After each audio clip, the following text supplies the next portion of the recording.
Shalom, bapak-bapak, ibu-ibu, saudara-saudari yang dikasihi oleh Tuhan Yesus Kristus. Abraham itu hidup sekitar 2000 tahun sebelum Tuhan Yesus datang menjadi manusia. Ya. Atau 1800 tahun sebelum Yesus Kristus menjadi manusia. Ya, 1800 sampai 2000 tahun sebelum Masehi. Berarti kalau zaman sekarang sekitar 3800 sampai 4000 tahun yang lalu. Sementara Tuhan Yesus menjadi manusia, datang menjadi manusia melakukan peristiwa penebusan itu adalah 2000 tahun yang lalu. Ya, jadi ini bukan zaman tentang Tuhan Yesus itu menjadi manusia, ya. Tetapi sebelum Tuhan Yesus menjadi manusia, 2000 tahun sebelum Yesus Kristus menjadi manusia, Abraham itu pernah makan bersama dengan Tuhan Yesus. Abraham itu pernah menjamu Tuhan Yesus gitu. Oke, saya akan kisahkan dulu ceritanya ya. Baru nanti kita bahas sedikit di dalamnya. Yang pertama adalah kisah ini ditulis di dalam kitab Kejadian 18 ayat yang pertama. Ya. Waktu itu ya. Nah, demikian isinya ya. Waktu itu Abraham itu sedang duduk santai di bawah tendanya, di bawah pohon yang rindang, sementara udara di luar itu demikian panas, panasnya Timur Tengah gitu ya. Panas, dia sedang duduk di bawah pohon tarbantin ya, pohon yang besar. Lalu datanglah 3 orang dari arah sana begitu ya, datang 3 orang. Lalu Abraham melihat, langsung Abraham itu berlari mendekati mereka, sujud ke tanah dan berkata, "Tuan-tuan mampir dulu ke rumah saya, istirahat sejenak, santai sejenak di tempat kami." Gitu. Lalu 3 orang ini duduk di tempat itu. Nah, Abraham berkata pada Sarah, "Sarah, ambilkan roti, buatkan roti." Dan dia berkata kepada pelayannya, "Buatkan gulai sapi," gitu ya. Jadi Abraham ngambil lembu sapi yang masih muda, yang empuk dagingnya, yang bagus untuk diolah ya. Jadi disuguhkan roti, disuguhkan lembu sapi, disuguhkan begitu ya, termasuk juga diberikan minuman ya, susu gitu. Mereka makan, mereka bertiga itu makan begitu. 3 orang ini makan gitu. Bapak Ibu saudara-saudari yang dikasihi oleh Tuhan Yesus Kristus. Lalu seorang dari 3 orang ini berkata, "Di mana Sarah istrimu?" Nah, kata Abraham, "Ada di situ," begitu. Nah, lalu 3 orang ini berkata, yang seorangnya berkata, "Tahun depan aku akan balik ke sini dan Sarah istrimu sudah melahirkan anak laki-laki." Ya. Sarah mendengar itu tertawa. Ya. Lalu orang ini bertanya, "Kenapa Sarah tertawa?" Gitu. Sarah takut. Akhirnya dia berkata, "Tidak, saya tidak tertawa." Gitu. "Engkau tertawa, tidak ada yang mustahil bagi Tuhan." Begitu. Bapak Ibu saudara-saudari yang dikasihi oleh Tuhan Yesus Kristus. Jadi kisah ini bukan lambang. Jadi ketika Tuhan menampakkan diri ini dalam wujud manusia, ini bukan lambang, tapi memang betul-betul wujud secara fisik. Abraham itu melihat Yahweh, dikunjungi Yahweh. Itu fisik ya, jangan ditafsirkan ini perlambang. Ini sebuah kisah nyata gitu. Ini adalah kisah real, kisah sejarah yang benar-benar terjadi. Ya, harus benar dipercayai, harus benar-benar dipercaya ini adalah kisah real, nyata, yang sungguh-sungguh terjadi. Abraham itu kisah nyata, manusia yang benar-benar pernah hidup di dunia ini. Ya, dan benar-benar pernah dikunjungi oleh pencipta langit dan bumi. Oke, saya lanjutkan. Bapak Ibu saudara-saudari yang dikasihi oleh Tuhan Yesus Kristus, yang kedua kita akan membahas tema-tema di dalamnya gitu ya. Pengajaran-pengajaran di dalamnya. Oke, saya lanjutkan. Kejadian pertama ayat pertama sampai kejadian pasal yang kedua. Jadi kejadian pasal pertama dan pasal kedua dikatakan adalah ayat pertamanya, pada mulanya Elohim Elohim menciptakan langit dan bumi. Yang menciptakan langit dan bumi itu adalah Elohim. Ya, ini versi terjemahan aslinya ya, semua orang sudah tahu kalau ini zaman sekarang ya. Pada mulanya Elohim menciptakan langit dan bumi. Ya, bumi belum berbentuk, Roh Kudus melayang-layang di atas permukaan air. Ya, itu kalimat ayat pertamanya begitu. Ya. Jadi yang menciptakan langit dan bumi itu adalah Elohim. Ya, Elohim ayat selanjutnya bilang Elohim menciptakan terang, Elohim menciptakan daratan, Elohim menciptakan binatang, Elohim menciptakan binatang udara, air, binatang di darat begitu. Elohim membuat manusia. Lalu di pasal yang kedua ayat yang 4 dikatakan bahwa nama lengkap Elohim itu adalah Elohim Yahweh. Namanya adalah Yahweh, itu dari bahasa aslinya.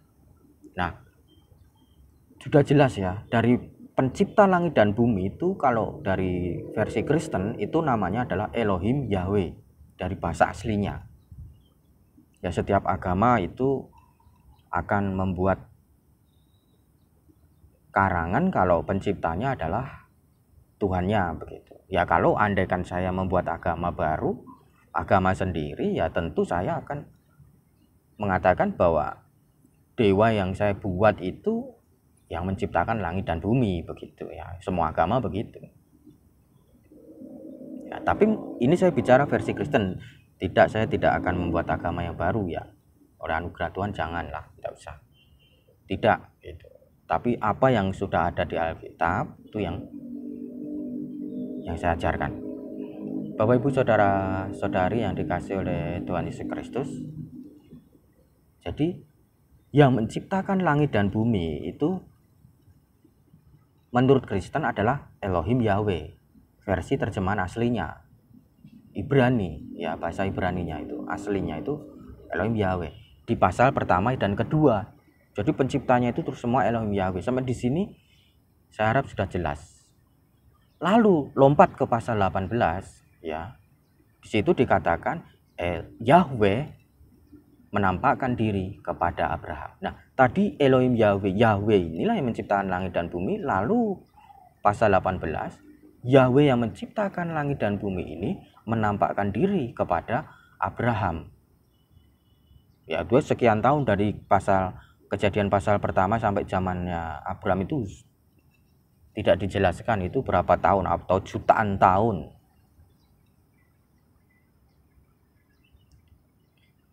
Pencipta langit dan bumi Yahweh ini menampakkan diri kepada Abraham. Itu di pasal 18 ayat yang pertama. Nah, begini ya maksudnya. Ketika menampakkan diri itu wujudnya adalah orang. Wujudnya adalah manusia. Pencipta langit dan bumi pasal pertama menampakkan diri pada Abraham, wujudnya adalah orang, manusia.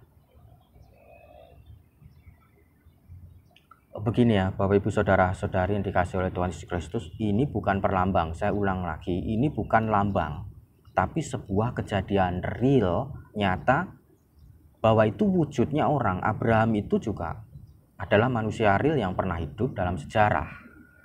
Ya harus diakui itu adalah real. Alkitab itu haruslah diakui sebagai kisah-kisah yang nyata, yang pernah terjadi.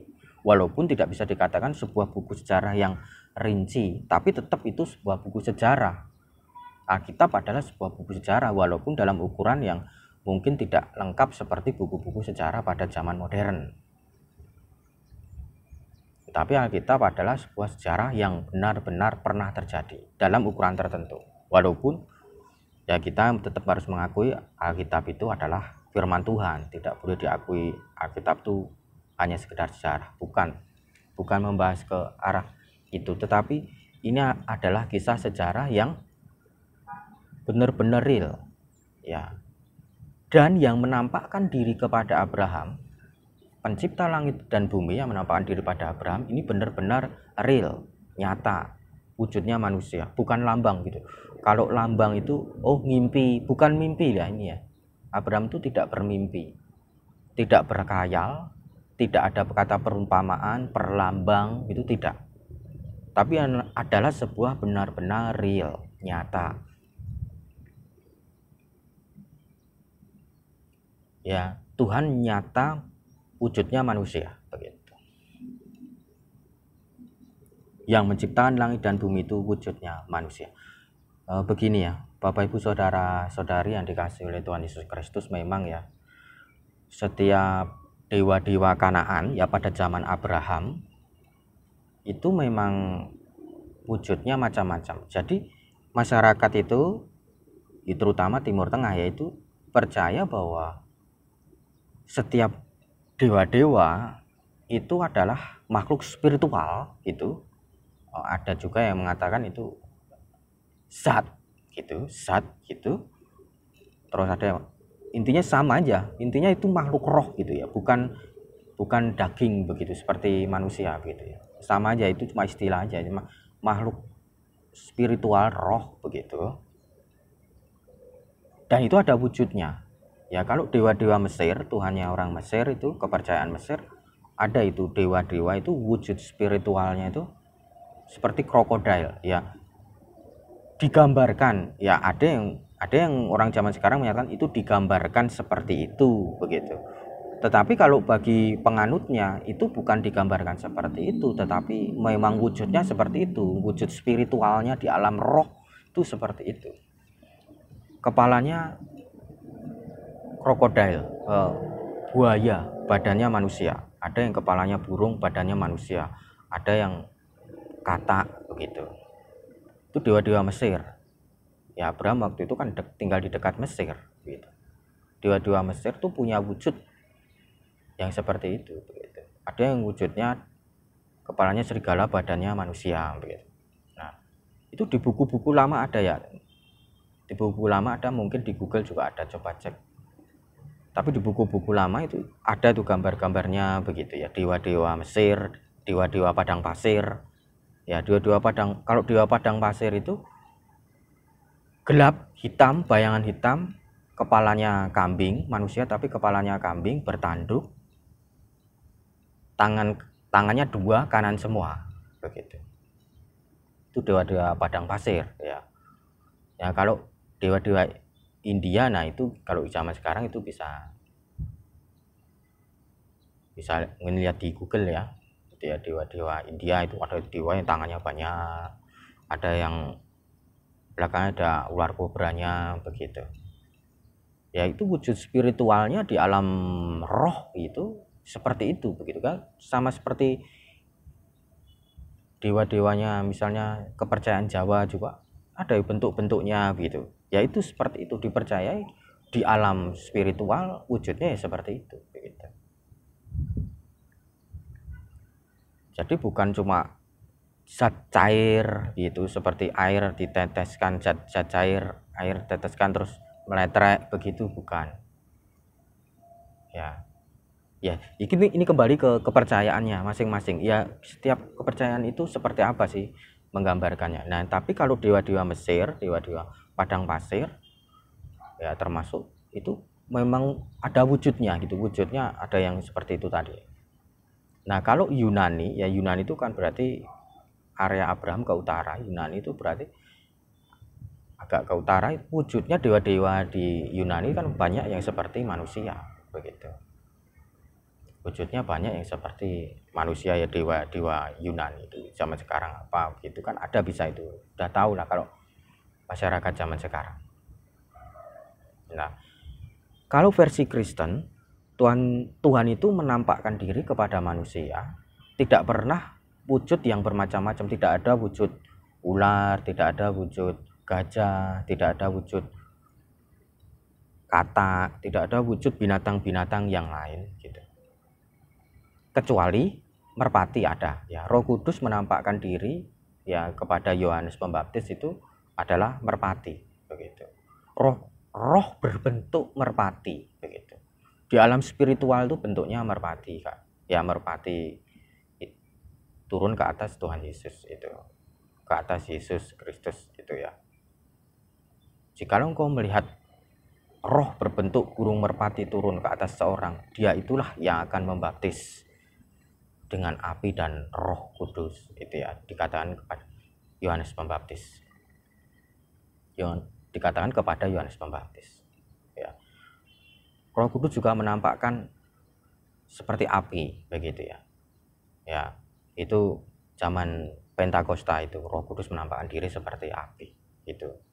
Tapi di luar itu selain merpati dan api ya, itu tidak ada. Tuhan Yesus menampakkan diri dalam wujud seperti gajah, tidak ada. Tuhan menampakkan diri, pencipta itu menampakkan diri. Ini versi Kristen ya. Versi Kristen tidak ada menampakkan diri kuda begitu. Kepalanya juga kambing dan lain sebagainya, tangannya kanan dua kanan semua gitu. Tidak ada gitu ya. Tapi ketika Abraham itu melihat Tuhan, Tuhan menampakkan diri kepada Abraham, itu wujudnya adalah manusia gitu, orang gitu. Wujudnya luarnya orang, ya tentu di dalamnya apakah sama dengan manusia? Ya beda, tentu dalamnya beda ya. Kalau di dalam tubuh manusia itu ada pankreas, ada usus, ada jantung, ada paru-paru, tetapi kalau Tuhan itu ya di dalamnya ya tidak seperti itu ya, saya kira ya. Bukan ya, kecuali Tuhan Yesus itu sudah menjadi manusia gitu. Ini hanya wujudnya. Nah, yang satu itu adalah tadi yang 3 orang yang menampakkan diri kepada Abraham, menemui Abraham makan. Yang satu itu adalah Tuhan, Yahweh yang menciptakan langit dan bumi. Yang 2 yang menemani dia, ya itu adalah malaikat. Ya, di ayat-ayat selanjutnya diterangkan bahwa 2 orang itu yang menemani itu, yang mengawal itu adalah malaikat. Gitu. Malaikat yang sangat sakti, gitu, yang sangat kuat. Wujudnya juga manusia ya, malaikat itu juga wujudnya manusia, luarnya itu wujudnya manusia. Nah, di situ juga ada tangannya ya, ada kaki untuk berjalan ya, ada bibir untuk berbicara, untuk makan gitu ya, bisa duduk di situ begitu. Jadi memang, dan dikatakan di ayat pertama 3 orang, wujudnya orang ya. Jadi bukan orang berkepala apa begitu, bukan, wajahnya betul-betul manusia. Nah, kalau di Kristen ini namanya teofani, Tuhan menyatakan diri kepada umatnya ya, teofani, yaitu Yesus Kristus menampakkan diri kepada Abraham. Nah, tujuannya saat itu apa? Tujuannya dia menemui Abraham, pencipta langit menemui Abraham dalam wujud Yesus Kristus manusia itu. Yesus Kristus menemui Abraham, tujuannya adalah untuk memberkati Abraham supaya punya anak gitu. Nah, saat itu dia berkata, Abraham, tahun depan Sarah akan punya anak gitu. Nah, akhirnya punya anak namanya Ishak. Nah, Ishak inilah yang melahirkan Israel ya, Israel yang melahirkan Israel, orang yang namanya Israel gitu. Israel itu aslinya adalah nama orang ya, yang ini tadi itu cucunya Abraham ini tadi ya. Waktu Tuhan berkata kepada Abraham, kau akan punya anak, Sarah akan punya anak, yaitulah Ishak. Ishak itulah punya anak Israel, yaitu jadi orang banyak namanya, jadi negara, jadi bangsa, jadi kaum, suku gitu. Tapi itu aslinya nama orang. Jadi yang menciptakan Israel itu Yesus Kristus sendiri, bahkan sampai dia turun dalam wujud manusia menemui Abraham. Ya, luar biasa ya. Jadi Tuhan Yesus itu luar biasa. Menampakkan diri dalam wujud manusia begitu. Jadi Tuhan Yesus Kristus itu sebelum menjadi manusia ya, dia juga sudah ada gitu. Dia sudah ada gitu. Zaman Abraham, dan sebelum Abraham juga sudah ada, karena dia yang menciptakan langit dan bumi. Yang menciptakan langit dan bumi ya, itu ketika menampakkan diri, Yahweh itu ketika menampakkan diri kepada Abraham wujudnya manusia. Ya, Yesus Kristus itulah gitu. Kalau versi Kristen itu namanya Yesus Kristus gitu. Jadi Yesus Kristus itu sebelum jadi manusia, dia sudah adalah Tuhan yang menciptakan langit dan bumi, yaitu versi Kristen ya. terserah kalau agama yang lain, kepercayaan yang lain, ya setiap tempat punya kepercayaan masing-masing. Tapi ini versi Kristen ya. Yesus Kristus pernah makan bersama Abraham, memberkati punya anak, supaya Abraham punya anak. Nah, di dalam kalimatnya itu adalah tidak ada yang mustahil bagi Tuhan.